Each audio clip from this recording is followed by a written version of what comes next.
My name is Dalphna Donnelly. I've lived in Lexington, Kentucky since about 1971 when I came to UK to finish up a degree in fine arts. I met who became my husband, who was from Boston, Massachusetts, and we decided we didn't want to go to either of our hometowns, so we stayed together here. We love the area. I've taught in many schools, and I was an artist in residence for the state for a few years. I was the federal artist in prison, National Endowment for the Arts.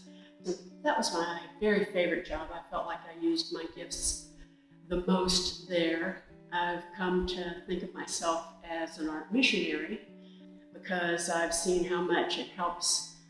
It can help people's lives, their mental state and actually their physical state by being engaged in creative activities. And probably my favorite compliment as a teacher was when some of those students said, you know, I'm not in prison in the art room. And I understand that as you get so engaged in this creative activity, it becomes such a focus of right now, everything else disappears. I find that in my own work.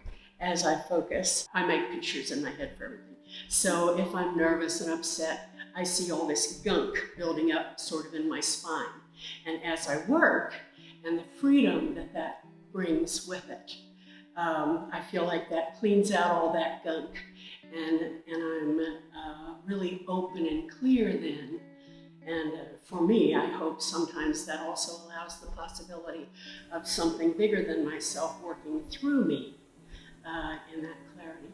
And I saw that type of focus allowing these women who were incarcerated to come engaged with a universal energy that had nothing to do with the place where they were confined. And that was really wonderful. I was a landscape painter, a recognizable landscape painter. I studied composition through my camera. I took hundreds and hundreds and hundreds of photos, just changing the composition a little bit so that then I could come home and go through them and judge what made an excellent composition, and then work from that composition on the canvas. And having the format of the shapes and how to divide up the space, then once I got that on the canvas, then I felt free to explore rhythm and color completely on my own, because I don't think it's possible to capture the same sort of energy that you feel when you are in nature, when you are out in the world and admire something beautiful. I don't think a replica, trying to replicate exactly what it looks like photographically, I don't think that gives it the same amount of energy. So I feel like my color explorations and the movement and dance of the marks adds to the energy of what was then a subject matter, a very definite subject matter. This is the very last one that I finished with for this show. I started this one several years ago at the ocean. I carried several small canvases out to the ocean and used seawater on them, and started the watercolor-like application on it. And I liked a lot of it, but I've worked really slowly on this one because I wanted to save some of these areas, and then wanting to keep that same sort of transparent blending and bleeding and running around with each other years later was quite a challenge. I love working with my whole body. That was part of my teaching mode, that as you use more of your body, you have more control on your page. And so I started pushing the paint around, and these much more abstract pieces, much more emotional pieces, are what has evolved. Color has become my favorite mode of expression. It's always new to me how different colors will interact with each other.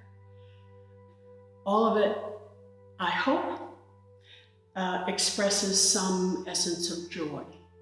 I would very much like to live my life always in a state of gratitude of being alive and of having been given these amazing gifts. I feel that it's my responsibility to use and explore and manifest these gifts to the best of my ability. I feel like that's kind of my thanks to the Creator that gave them to me. And if I work hard to stay in a state of gratitude, then my life has more positivity and joy in it. And the paintings become almost like tangible prayers. There seem to be two styles. One of them is the very loose, open, watercolor-like transparent style with lots of big areas of movement. I've come to think of them as summer paintings. I have to do those outdoors where I can literally throw paint everywhere. We have a cabin on Harrington Lake and a dock on the lake. And I often will carry my canvases down there and literally grab buckets of water from the lake and pour it on the canvases and paint on them and have several and let them dry in the sun as I'm changing the colors. And then I bring them up into the studio on the easel and work on the easel with brushes and more traditional methods of application. The ones with the most marks on them, and there are plenty with incredibly dense layers of marks, I tend to think of those as winter paintings when I have to sit still and be inside, but I can still use the full body movements all over. Have asked me how do you keep your colors so clean. I tend to work with one color at a time and use that color everywhere on it, and maybe even put that one down and take another one whenever I work on it until I don't know that I'm adding anything positive anymore, and then I put it down and pick up another one. I have stacks and stacks and stacks. I probably have 60 stacked up in my studio. And we'll pick one up and work on it. Okay, put that one down, pick another one up. And so there are layers and layers and layers and layers of colors, literally stacked on top of each other. And I love the depth that just the marks can create sometimes. It surprises me. The purity of color is very important to me. I think there is a certain joy in my color palette just from the color. I lost too much of the background and then had to go back and try and get some of that glow to come back up through the tangled grasses. I'm pretty excited with it. I think that was a lot of fun. That one I really needed to use my friend's line when I read Waiting for the Solstice. I listened to the grass. The titles, some of them are from poems and from lines of a friend of mine who is a poet, Carol Johnston. She does very short poems, some of them haiku, and she is gifted in making me see and feel a lot of things with very few words. I had a show a year ago at the Carnegie Center, and she teaches at the Carnegie Center. I had that show planned for some time, and through the spring, like whenever I painted that painting and told you I felt like I was channeling spring, she was driving through the mountains, the Appalachians, going toward her to visit her daughter in South Carolina. And she wrote these poems about the redbuds and how there was this explosion of life. And I felt like she and I were on exactly the same emotional experience. And there was this one I titled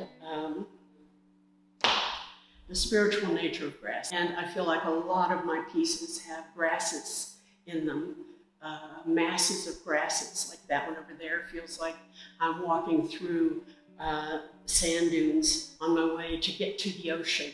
And there's all of these wild grasses. Whenever I read that line, I thought, this is what I'm painting right now, the spiritual nature of grass. And I wrote her and asked her, might I use that line as a title in a painting?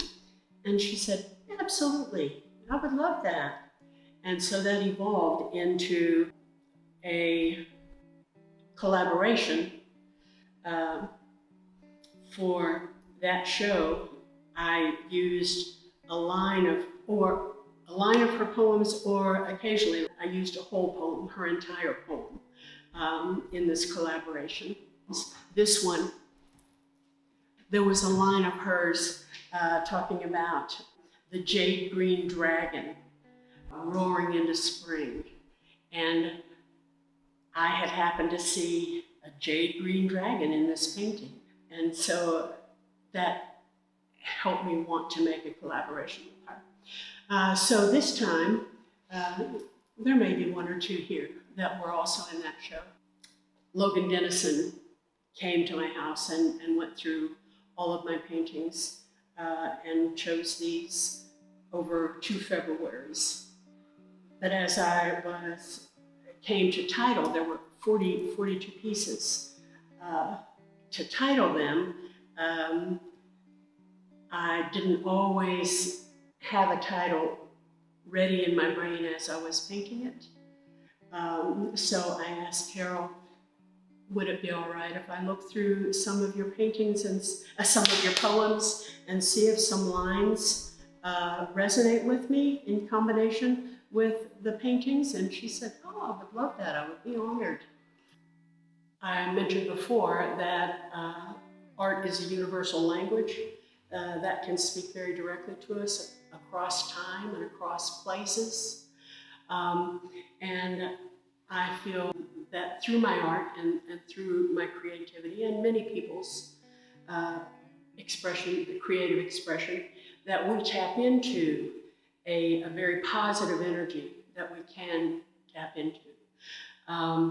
And tapping into that positive energy, I think, manifests more positive energy out into the world, which I hope makes the world a little better place because of our effort to tap into that positive energy. And I really hope that I capture some of that essence of positivity in the work. As I look at my work, there are, to me, 2 sort of subject matters. The really close pieces feel very much like wildflowers and wild grasses. And sometimes even it reminds me of children playing hide and go seek, and they're hiding in the bushes and looking out through the bushes, which makes me smile. I like that a lot. And the other kind of general topic is nebula, is space. And while I feel both insignificantly small, but still a very important shining light in nebula. I guess that must be a metaphor for me for existence and creation. And some of these, like this one, really do remind me of nebula and explosions and new life and vibrancy and fire and movement and being alive. The connection of all of us, that we are all stardust. I love that we are so small and part of something so huge. Makes me very happy. And so I feel like those two things are fairly common subject matter visible in my work. This line occurred to me that our positive energies connect all of us from wildflowers to nebula. And that really solidified a sense of, oh, these all fit in one or the other of those. Maybe I like that. It was a good line.